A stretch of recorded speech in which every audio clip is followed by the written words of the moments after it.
And I can't take 4 more years of this crap. All right. When you support her, I think it's wrong. John Kelly, his former chief of staff, has said that former President Trump was telling him to go after his opponents repeatedly. Here he was always telling me. Hello, everybody. We have the spineless Lindsey Graham here, senator from South Carolina. He absolutely freaks out. You have to watch this exchange on NBC's Meet the Press. Thanks for being here in person. I want to start by talking about former President Trump's rhetoric in these closing days of the campaign. He's been intensifying his attacks against his opponents. Take a listen to a little bit of what he's had to say. It is the enemy from within, and they're very dangerous. We have China, we have Russia, we have all these countries. If you have a smart president, they can all be handled. The more difficult are, you know, the Pelosi's, these people, they're so sick and they're so evil. Senator, the enemy from within, is that a winning closing message for the former president? Well, we do have enemies within.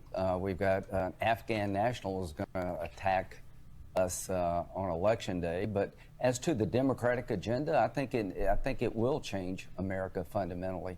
That they want to pack the court, they want to go to 13-9, they want to eliminate the Electoral College. You know, they want to make D.C. and Puerto Rico states.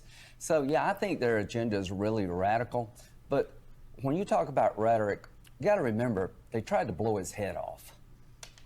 There's one candidate in this race who's been shot at and hit in the ear. And guys, here we go with the they again. They sneakily say this date thing, and they never say exactly what they mean so that their voters can believe that they're talking about Democrats. It's gross. It's disgusting when these guys were Republicans. We're lucky they didn't blow his head off, and another guy tried to kill him the next week. So I'm not overly impressed about the rhetoric game here. But just to be clear, first of all, you're talking about the Afghan national who was radicalized after he got here. But he's talking about the Democrats. You say they. Yeah. Who are you talking about when you say they? I'm talking about the Democratic agenda, because you know that those are still under investigation. The Democratic agenda they're going to push for this country turns our country upside down. It fundamentally changes who we are as a nation, and we're going to stop it. We're going to stop it at the ballot box. But Senator, is that type of rhetoric the way to win over undecided, disaffected Republicans? We're winning and going to win, not because of what Donald Trump's saying, but because of what they've done. He won't answer that, but the truth is, yeah, this kind of gross rhetoric does work on right-wing voters, especially MAGA Trump supporters. That's just what it is right now. Done for 4 years. You know why Donald Trump is going to win this election? 70% of the people think we're going in the wrong direction. And when Vice President Harris is asked, what would you do different? She says nothing comes to mind. The American people are not going to tolerate 4 more years of affordability crisis, a world on fire, a broken border, energy dependence. Trump's going to win because they have failed the American people. They're trying to disqualify him. Have you heard lately? Let me tell you why you should vote for me, because I'm going to make your life better. No, it's all about Trump. They got no other game to play. Let me tell you what retired 4-star General Mark Milley, someone who you have praised in the past, has had to say about Donald Trump. Of course, he's Donald Trump's former chairman of the Joint Chiefs of Staff. He told Bob Woodward in a new book, quote, "No one has ever been as dangerous to this country as Donald Trump. Now I realize he's a total fascist, a fascist to the core. Why shouldn't voters trust Donald Trump's top general on this, Senator?"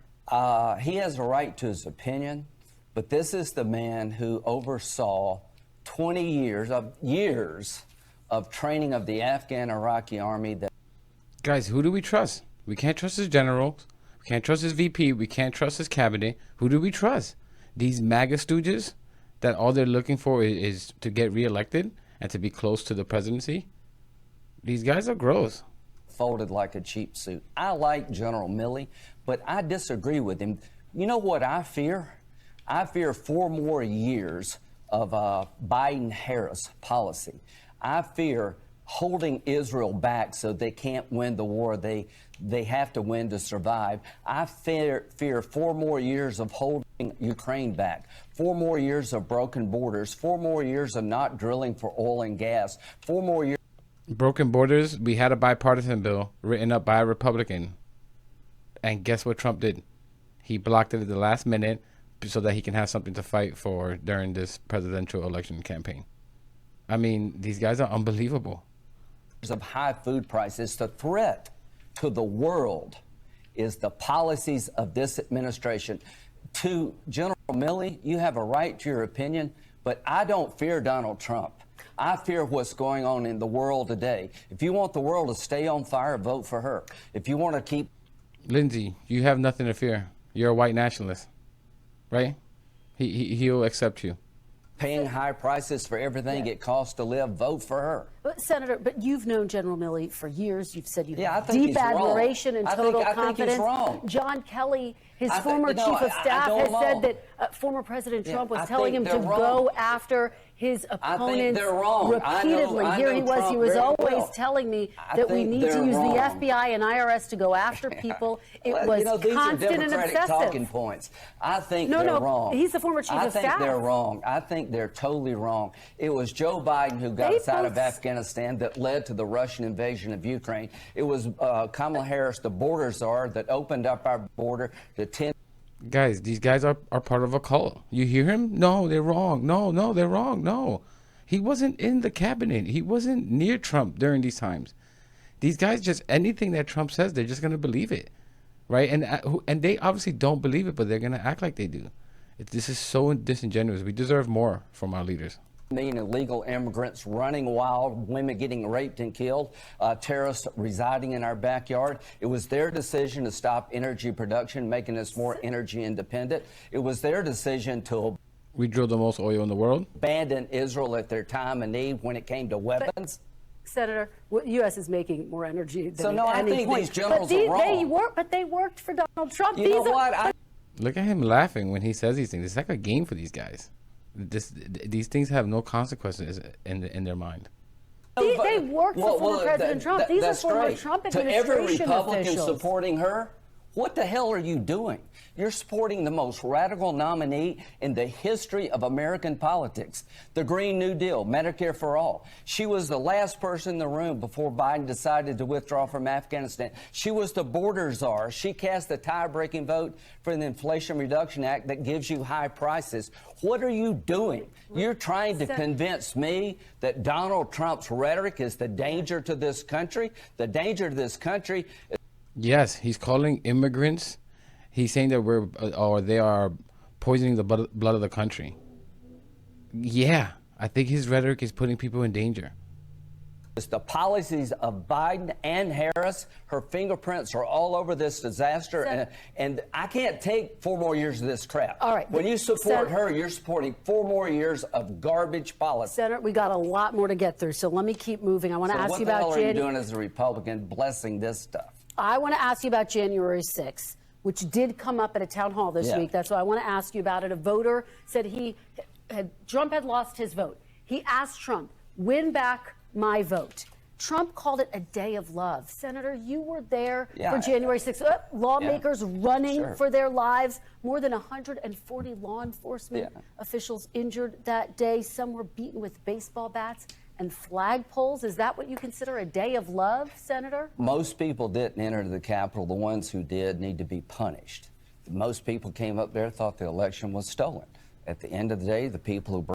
Because you guys were telling them that. You guys were spreading this nonsense for months before. That's why they believed it. They didn't just believe it because some evidence was coming out. You guys told them this. And Lindsey Graham, guys, you remember right after January 6th?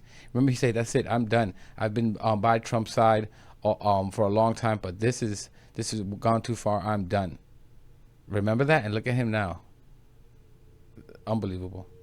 Into the Capitol being punished, I support that. But here we are 16 days from the election, and you haven't asked me one question about how Kamala Harris is going to get America on the right track. Well, I'm going to talk because to she has no plan. I'm going to talk to Josh Shapiro about that, but wait a minute. You're trying. All the questions have been about Donald Trump's rhetoric. They haven't been about how do we make America safe and prosperous again. They have no plan. President Trump does. But Senator, just to a day of love. We're going to get to foreign policy, but I just heard to a day of love. The man that said he had the concept of a health plan when asked in the debate. Trump has no policies. Do you agree with that? Do you agree? Other than trying to deport all immigrants. right? I don't know how he's going to do that, right? I don't know how you can distinguish a Hispanic person from an immigrant. Just think about that. Was it a The day people of there, love? most people there didn't attack the Capitol. They came out of love of the country. The people who did attack the Capitol, you know, they're in jail. That's where they need to be. 160 people have pleaded guilty for Why their is actions Trump that day. doing so well? Let me ask you about the Middle Because East. people have lost hope in her changing their lives. Let me ask you about the Middle And they see East. President Trump's the best chance to get back on track. That's why he's going to win. All right, let me ask you about the Middle East and Okay. the development. All right, guys, I'm going to stop it there. And I'm just going to say one last comment to what he just said there. The reason why it's so neck and neck, and he's right, it is neck and neck. It's because people like you, Fox News, and right-wing media as a whole, that is huge on the internet, spread misinformation. You lie to them and you scare the crap out of them. Right? This is why. But anyways, I'll leave it there, guys. Please consider subscribing if you got something from this video. Leave a like, comment. I usually read all of them. And I'll catch you in the next one. And thank you for checking this video out.